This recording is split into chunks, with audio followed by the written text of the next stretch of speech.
معاملہ اب اس سے آگے چلا گیا ہے. کشمیری جو ہیں وہ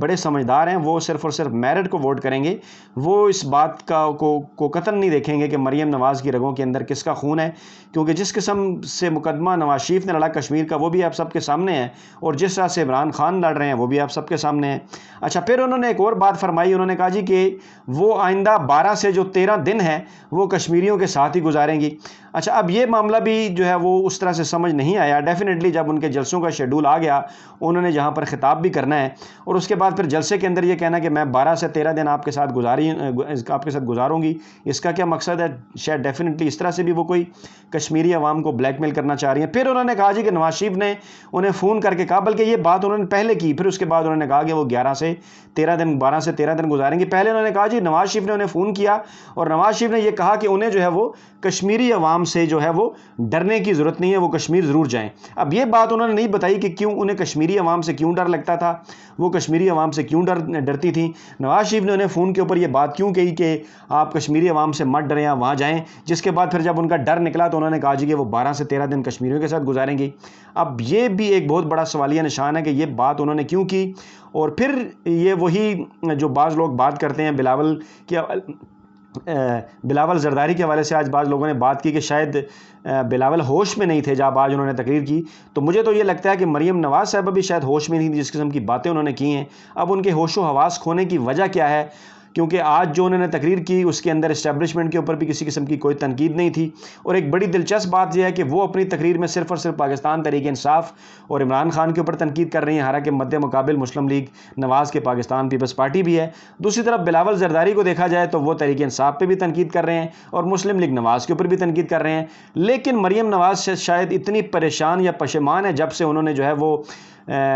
چکر لگایا ہے لڑکانہ کا گڑی خدا بخش کا, جہاں پہ وہ دونوں بہن بھائی بنے تھے. اس کے بعد بلاول نے انہیں لفٹ نہیں کرائی, چھوڑ کے چلے گئے, اور اس کے بعد وہ انہیں سمجھ نہیں آ رہی کہ وہ بلاول زرداری کو کیا جواب دیں اور کیسے جواب دیں. بلاول جو ہے وہ مسلسل ان پہ چوٹ کیے جا رہے ہیں, لیکن وہ خاموش ہیں اور ان کے منہ سے جو تنقید ہے وہ صرف عمران خان کے اوپر ہی نکلتی ہے. اچھا, یہ وہ سارے معاملات ہیں جس معاملے کی صورتحال میں جو ہے وہ مریم نواز کشمیر کے اندر الیکشن کمپین چلا رہی ہیں, اور وہاں سے ہم روزانہ کی بنیادوں پر مختلف حلقوں کی جو رپورٹس آپ کے سامنے پیش کر رہے ہیں, جو ویڈیوز کر رہے ہیں, وہ تمام تر یہ بتاتے ہیں کہ کشمیر کے جو موجودہ حالات ہیں وہ بتا رہے ہیں کہ پاکستان تحریک انصاف کے حق میں وہاں پر جو ہے وہ ماحول تیار ہے. لوگ بڑی تعداد میں پاکستان تحریک انصاف کو ووٹ کرنا چاہتے ہیں. مریم نواز اور بلاول زرداری اپنی مہم کا آغاز کر چکے ہیں. بلاول زرداری نے چند دن پہلے کی, مریم نواز نے جو ہے وہ ابھی اس کا آغاز جو ہے وہ آج کیا. لیکن سب لوگ یہ کہہ رہے ہیں کہ جب عمران خان نکلیں گے میدان کے اندر اور 12 تاریخ سے جب وہ آزاد کشمیر میں مختلف 3 مقامات پر جلسوں سے خطاب کریں گے اور کمپین کریں گے, تو جو رہی صحیح کسر ہے پاکستان تحریک انصاف کے حق میں وہ بھی جو ہے وہ پوری ہو جائے گی, اور عوام جو ہے وہ مکمل طور پر تحریک انصاف کو ووٹ دینے کے لیے تیار ہوں گے. پہلے ہی بھی جو ہے وہ ان کے حق میں فضا بن چکی ہے. اچھا, پھر ایک اہم معاملہ یہ ہے کہ جس قسم کا بیانیہ مریم نواز نے PDM کے پلیٹ فارم پر بنایا, سوات میں جلسہ ہوا تو مریم نواز وہاں پر شریک نہیں ہوئی, سوات میں جلسہ ہوا تو نواز شریف نے وہاں پر کوئی تقریر نہیں کی. آج کشمیر کے اندر مظفر آباد میں ان کا جلسہ ہوا تو وہ صرف اور صرف عمران خان کے اوپر اور پاکستان تحریک انصاف کے اوپر جو ہے وہ تنقید کرتی نظر آئیں, جس سے واضح طور پر یہ نظر آ رہا ہے کہ شہباز شریف نے بھائی اور بھتیجی کو مفاہمتی پالیسی جو ہے وہ اپنانے کا مشورہ دے دیا ہے. اب دیکھنا یہ ہے کہ اس مفاہمتی پالیسی کا مسلم لیگ نواز کو, مریم نواز کو کس حد تک جو ہے وہ فائدہ ہوتا ہے, کیونکہ مریم نواز کے اندر ایک دھڑا موجود ہے جو یہ کہتا ہے کہ انہیں جارحانہ پالیسی کے ساتھ جو ہے وہ الیکشن کے اندر جانا چاہیے تھا. لیکن جب جارحانہ پالیسی کا بھی کوئی فائدہ نہیں ہوا تو اب جو ہے وہ مریم نواز نے ایک مرتبہ پھر جو ہے وہ مفاہمتی پالیسی جو ہے وہ اپنانے کا فیصلہ کیا ہے. اور سمجھ مسلم لیگ نواز کے اندر دونوں دھڑوں کو نہیں آ رہی کہ عمران خان نے اس طرح سے جو ہے وہ اپنے سیاسی کارڈز کھیلے ہیں کہ انہیں بالکل سمجھ نہیں آ رہی کہ انہوں نے کس قسم کی پالیسی اپنانی ہے, کیا پالیسی اختیار کرنی ہے. اور چند ضمنی انتخابات کے نتائج جو جیتے ہوئے اپنے حلقے دوبارہ جیت کر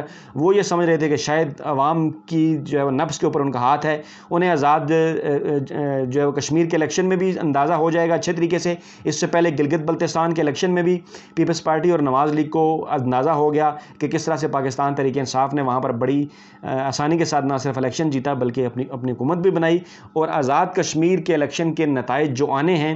وہ بھی جو ہے وہ کوئی خفیہ راز نہیں ہے، وہ سب کے سامنے ہے کہ جس طرح سے وہاں پر ماحول ہے اور لوگ پاکستان تحریک انصاف کو بڑی تعداد میں ووٹ کرنا چاہتے ہیں۔ تو ناظرین، یہ تھی وہ تمام تر تفصیلات کے جس کے تناظر میں مریم نواز کو اپنی رگوں کے اندر شامل جو خون ہے اس کا ذکر کرنا پڑ گیا، 12 سے 13 دن گزارنے پڑ گئے، اور نواز شریف کو فون کہہ کے یہ بھی کہنا پڑ گیا کہ آپ کشمیریوں سے نہ ڈریں، کیونکہ حالات جو ہیں وہ کوئی مسلم نواز کے لیے سازگار نہیں ہے۔ اپنا بہت خیال رکھیے گا، دعاؤں میں یاد رکھیے گا۔ نئی ویڈیو کے ساتھ جلد آپ خدمت میں حاضر ہوتے ہیں۔ اللہ نگہبان۔